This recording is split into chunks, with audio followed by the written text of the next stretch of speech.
Welcome to your weekly college basketball bracketology update with America's number one bracketologist, Bracket Dom of bracketometry.com. He's 124 spots better than ESPN's Joe Lenardi and 178 spots better than CBS's Jerry Palm, according to Bracket Matrix. So if you really want to know what's going on and where your team stands, you come to the right place. All right, so we've skipped a week for Feast Week, and I don't know about you. I had a lot of turkey. I still have leftovers that I need to get rid of before they go bad. I had plenty. Yeah, we had 2 Thanksgivings, and I have to say, so it's taken a while, but I finally perfected the turkey. I now dry brine it, and that has made all the difference. So now it's like moist and even tender. Yeah, it's really, I mean, the white meat's really good. So anyway, I'm glad you got some, probably enjoyed some hoops. I know as Spartan fans, we enjoyed the game after, and it was weird. I guess, before we start talking about the Saints, what did you think of the Players Era tournament? I mean, the structure's kind of weird, everything, but you got to see some teams and matchups, I guess. Yeah, there was a lot of discourse on that, on how bad the format was, and that was all completely valid. The format made absolutely no sense when you had like 5 teams able to go 2-0, and then a 2-0 team not even playing in a money game, even though they rolled through both of their games. Yeah, they need to tweak the format, but if they can keep getting all of these big high-power teams in like they did and actually put them in a format that makes sense, maybe with a bracket, a lot of things in college basketball are based around a bracket, then I think this could certainly be the marquee Feast Week tournament for years to come. So the foundation is there. They have the money. They're getting the big teams in it. But yeah, just give us a format that makes sense. But I still didn't hate it. Again, it gave us a bunch of really good games. So in my mind, I just wasn't even thinking of it as a tournament per se, just as a week that had a bunch of really good out of conference matchups. So in that sense, it was fantastic. Yeah, no, I totally agree. I'm a little curious how the money is going to continue to pour in to pay for the NIL and where that's coming from. It feels a little bit like either a Ponzi scheme or some sort of like mafia sort of deal in Vegas, but whatever, as long as it's working for the teams and they're okay with it, I guess we'll go with it for now. Exactly. There's always shady stuff going on behind the scenes in college basketball. That's nothing new. If it gives us good games, then I'll allow it. Yeah. Oh, hold on. My light just went off.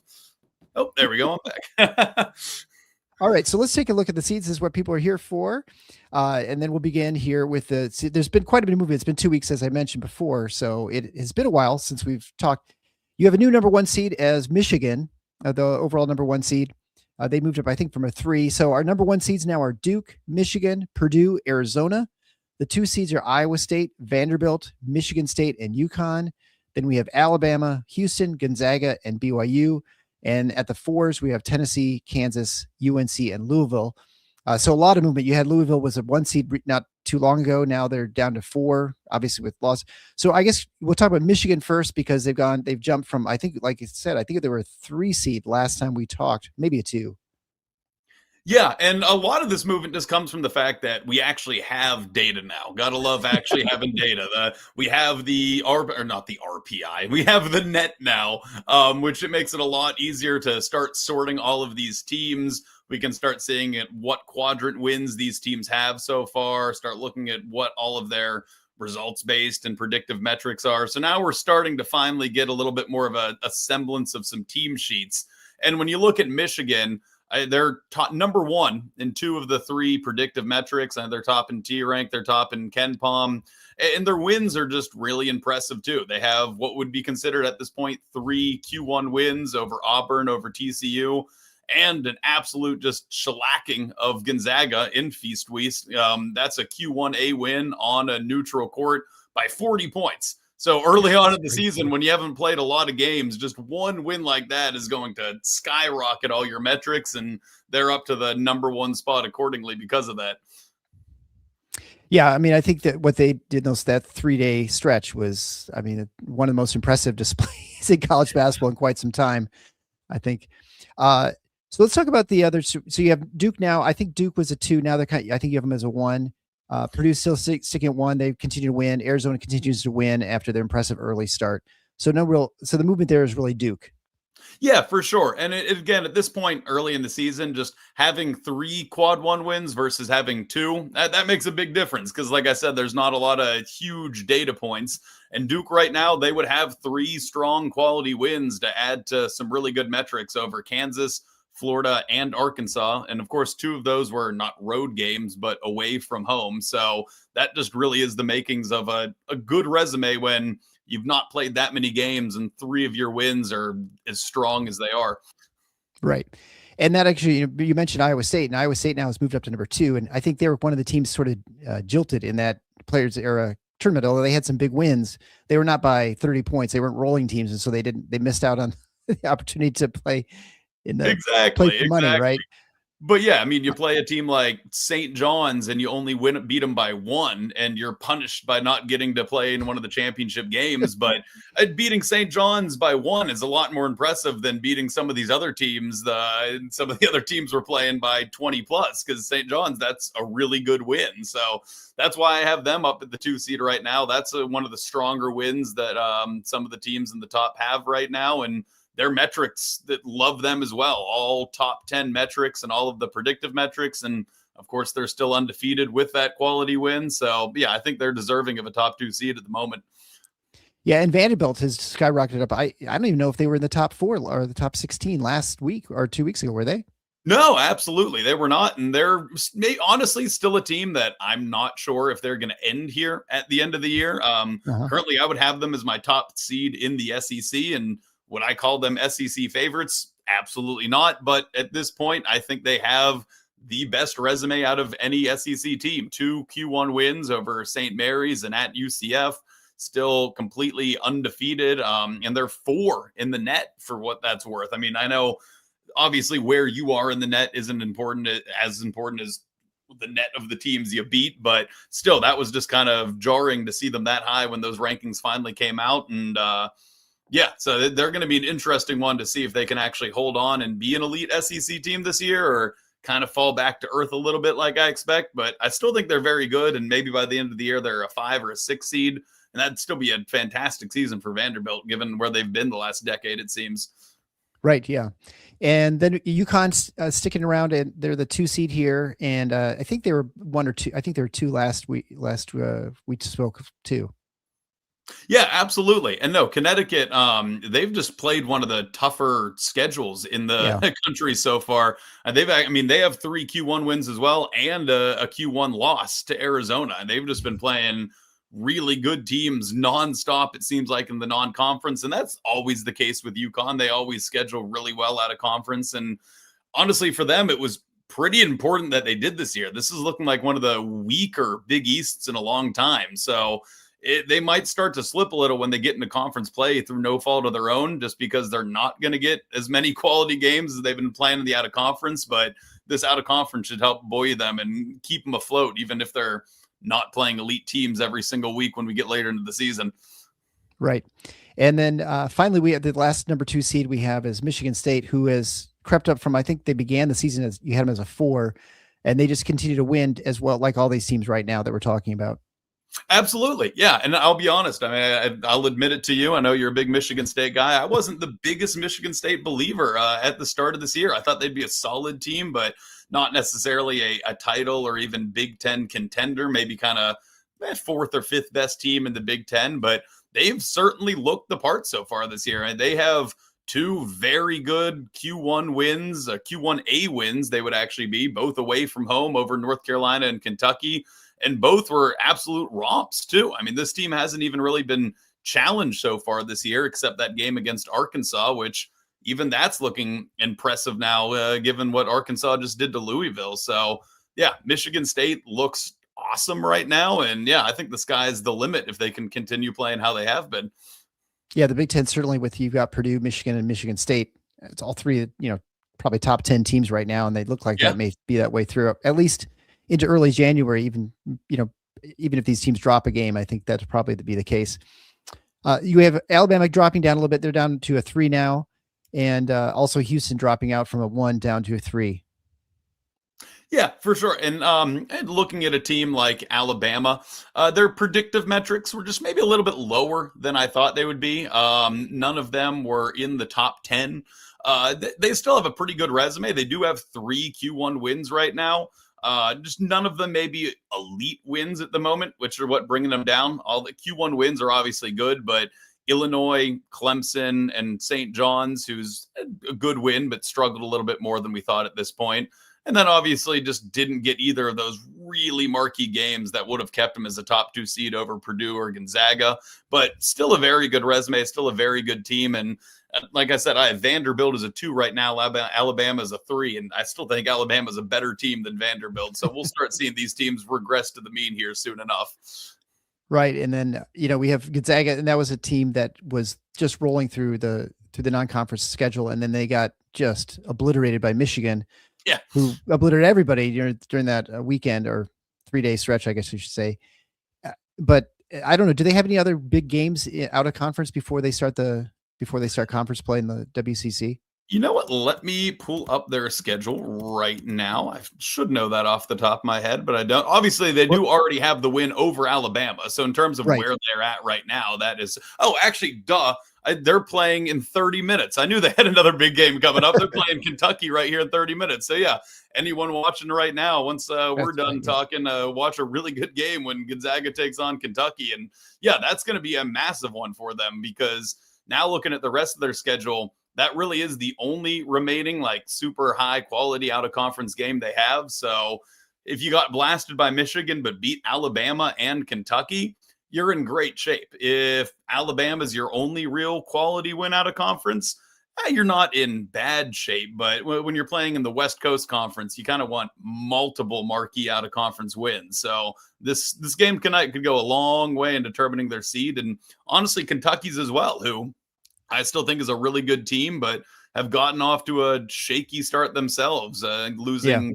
3 games already. Louisville, Michigan State, North Carolina, they also could really use a quality win to show they're actually the good team I think they are. So yeah, pretty crucial game for both of those teams tonight. Yeah, I feel like Kentucky, well, they were certainly on this list in that one of the top 4 seeds, and now they've fallen off. And I think you had them as high as a 2, I believe. Yeah. Maybe not. I don't think a 1, but and then finally the last 3 seed is BYU. Anything particular about what's going on with them? Yeah, no, for sure. I mean, BYU has just kind of done what's expected of them, I would say, so far.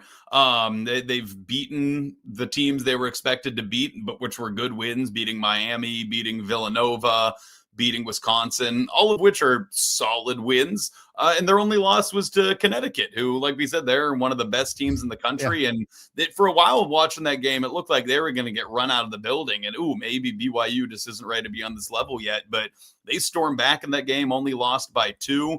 And with that end up being a close game against a really good team and handling business against the other next tier teams they've played, the metrics really like them. They're top 15 in all of the predictive metrics, and they've played some good basketball. So yeah, I think a 3 seed is just a very solid, deserved spot for them right now. And it's probably actually where I would expect to see them be throughout the year. There's a lot of these other teams like a Vanderbilt, like I said, who's maybe a little too high right now, or a Kentucky, who I think's get better down the line, that will move around. But 3 seed seems about right for BYU based on what they've done so far and how good they actually are for the rest of the year.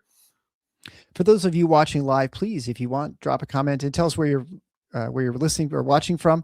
Also, which team you follow. And then if you have a question for Dom, certainly you can toss in there about maybe what your team's doing.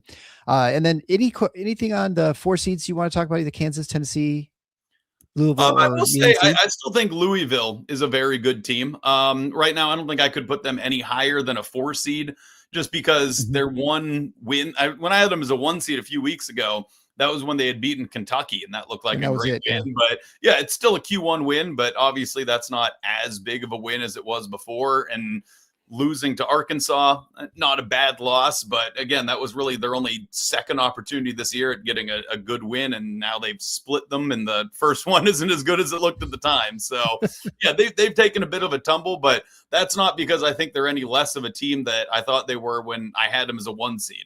Anyone could lose at Arkansas. That's a tough place to play for any team in the country.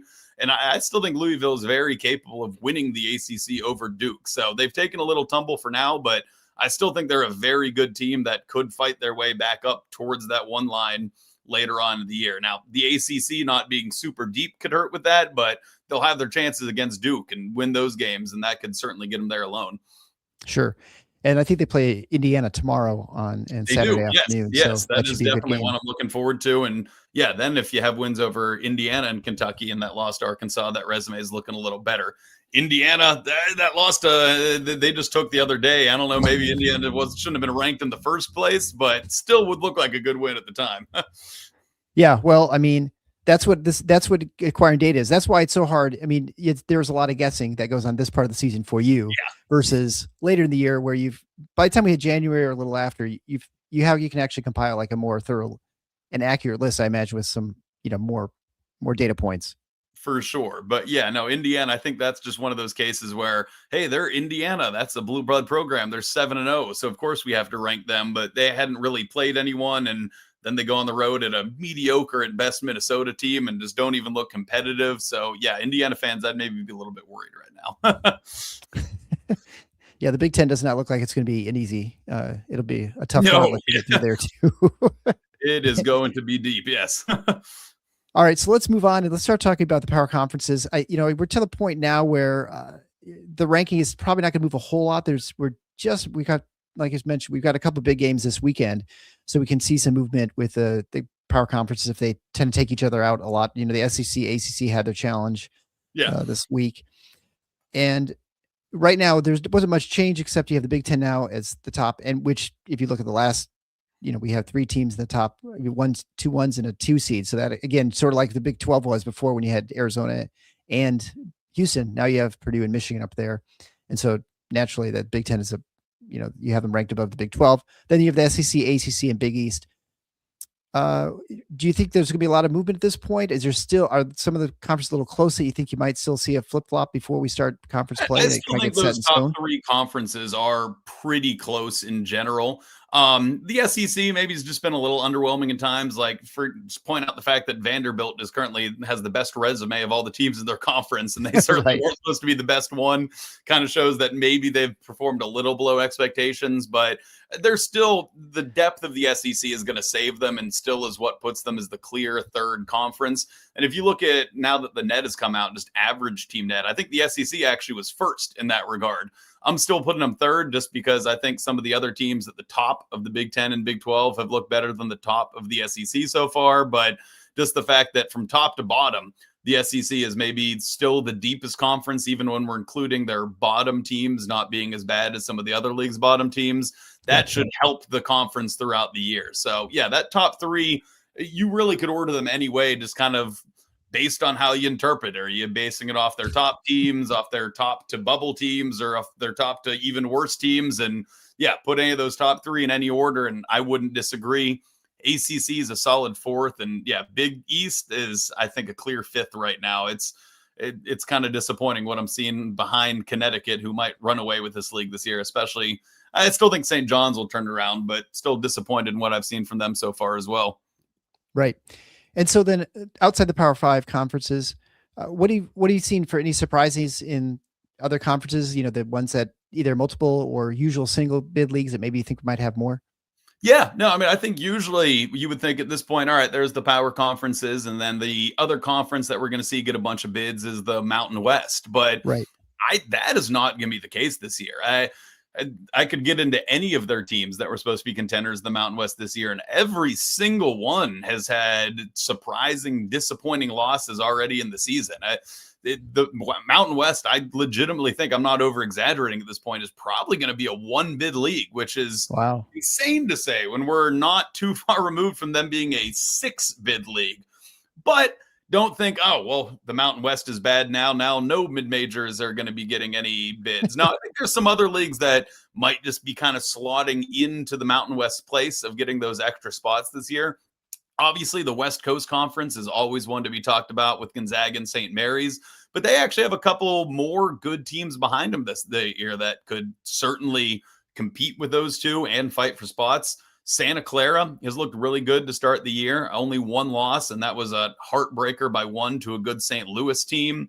And even Pacific, they had the metrics like them. They've lost 2 tough games on the road against teams, but they're competitive and could maybe sneak themselves back up there. And the other one that I think maybe even more than the West Coast Conference is the Atlantic 10, who Uh-huh. historically for years was kind of on that same level as the Mountain West in terms of that next best mid-major conference, getting all those teams in. And they've kind of fallen off the last few years. But I think now, kind of fittingly, the year that the Mountain West is starting to fall off might be the year that the Atlantic 10 has a resurgence. St. Louis, who I mentioned earlier, has that win over Santa Clara. They're looking fantastic this year. They should be undefeated. Lost one of the craziest games I've seen to Stanford this season, but still a really good team.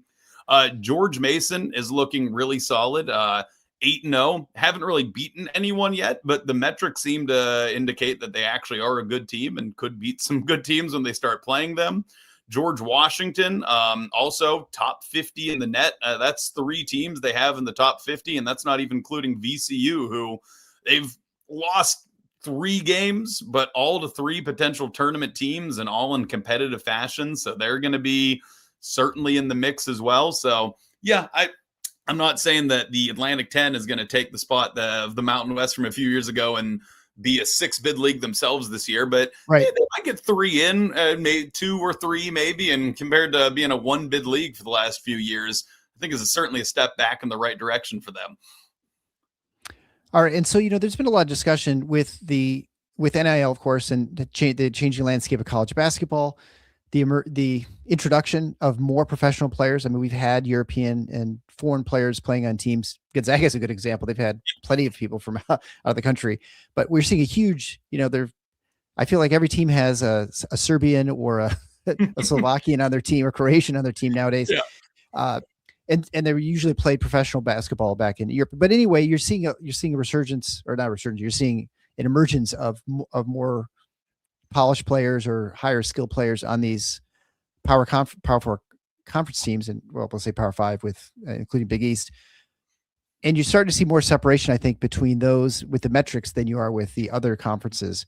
Bartorvik had a tweet. It pointed there's a bigger gap than there has been even like last year in the defensive and offensive efficiencies for these conferences. Do you think this is a real thing? I mean, are you seeing that in your net rankings, and you're feeling like when it comes to choosing the brackets when it comes to March? Yeah, no, absolutely. I think there is certainly credence in that. I mean, obviously the Power 5 have a lot more money, and now we're to a point where money can get you better teams. Before that, it's always been the case a little bit in college basketball, a dirty little secret where they're doing it under the table. But obviously, when you have to do it under the table, it's not going to have as big of an impact. Now that it can just be so much out in the open, and these schools that are in the Power 5 can just flaunt their money and throw it at these foreign prospects. Yeah, they're going to be the ones to be getting all these guys, not the Mountain West teams or the Atlantic 10 teams. So I think we are going to see a bit more of a separation here in the coming years. Now, that's not to say that homegrown guys that can develop at these mid-majors or guys that were supposed to be good at Power 5 schools that underperform can use the transfer portal, go to a mid-major and have a resurgence. Right. So it's not the end of good mid-majors, but I do think the upsets of the Power 5 to the non-Power 5 are just going to definitely happen at a slightly lower clip than what we've seen before. And the numbers do certainly back that up. Yeah, Torvik isn't wrong. That certainly is growing this year, and I don't think it's a coincidence. Yeah. Well, it'll be interesting to see. I mean, we had last year was a pretty chalky NCAA tournament.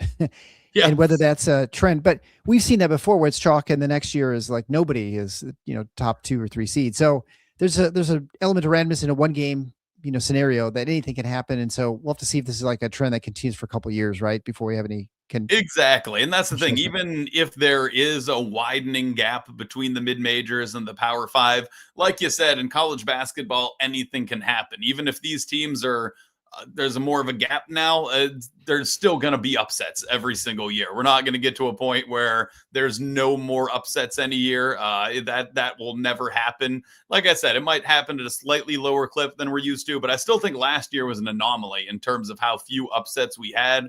Even if the gap continues to grow, I still think in the next few years we'll have more upsets than we did last year in the first round of the tournament. Sure. And I think, when you look at past years where there are lots of upsets, most of the upsets still happen the first weekend.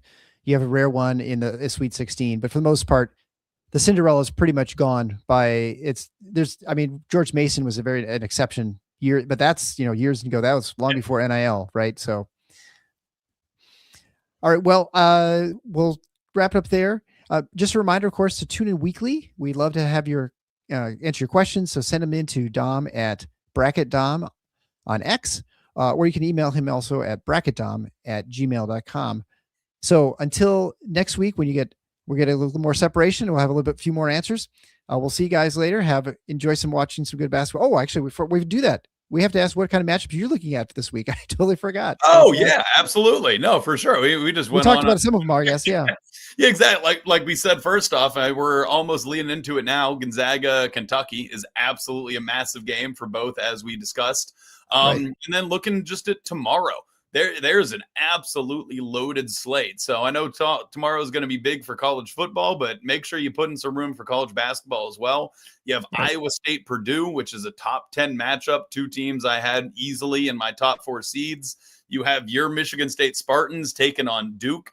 And I think that's one I'm very interested in because, like I've said, Michigan State surprised me. I didn't think they were going to be as much of a contender as they've looked so far, but you beat Duke, and now you're squarely on the map as a contender and maybe towards the top. So those are two for sure I'm looking at tomorrow. And one we mentioned already before, too, is Louisville, Indiana. Can Louisville bounce back and start clawing their way back up towards the top where I think they belong? And does Indiana start falling off, which I think they might, or do they completely flip roles again and Indiana gets back on track and Louisville maybe doesn't show that they're the team I think they are? So that's another one I'm interested in as well. And yeah, Auburn, Arizona, the big matchups don't stop. Auburn's a team that had high hopes going into the start of the year, maybe have struggled a little bit, but have shown flashes. And again, they took Houston to a 1-point game. They did beat St. John's. So are they turning a corner? Can they beat Arizona, who's been one of the hottest teams in the nation? Or is Arizona actually just that legit and they're going to run them off the floor like Michigan did too? So, yeah, and those are all just tomorrow. So I think tomorrow is going to be a fantastic day of college hoops. And, yeah, with conference championships in college football tomorrow as well. Tomorrow should just be a great day of college athletics all around. I guess, that brings up one question I have. So looking at Duke, Michigan State, for instance, Duke, of course, is playing the road. No question, if Duke wins, that's worth a lot more than if Michigan State wins, because you're winning in a true road environment against a top, quad 1A or whatever team. How much more is it worth for Michigan State to win that game? I mean, obviously you want to win it, but is it? I guess what's the difference between winning that game versus on the road versus winning it at home? See, now when it's interesting when you're playing those really, really top games, it almost matters less because, like, to be a Q1A win, which is like the best of the best wins, it's anything from net 1 to 40 on the road, but anything net 1 through 15 as home is also a Q1A win. So for Michigan State, it almost doesn't matter that that game's not on the road because whether it was on the road or at home for them, Duke is so good that it's a Q1A win regardless. So when you're playing like the best teams in college basketball, I think you're actually better off playing those games at home because it's going to be looked at as a top of the top win regardless. Now, the further you start going down as you're playing teams ranked a little bit lower in the net, then absolutely the difference between home and away makes a massive difference. But when you're playing a top 15 team, you might as well play them at home because it's a Q1A win either way. So I think this actually works out great for Michigan State. That's real interesting. All right. Well, now we're done. And now we'll see you guys, everybody, next week. Hopefully you have a great time watching some basketball and some football. And we'll be back with even more data next week. So until then, we'll see you later.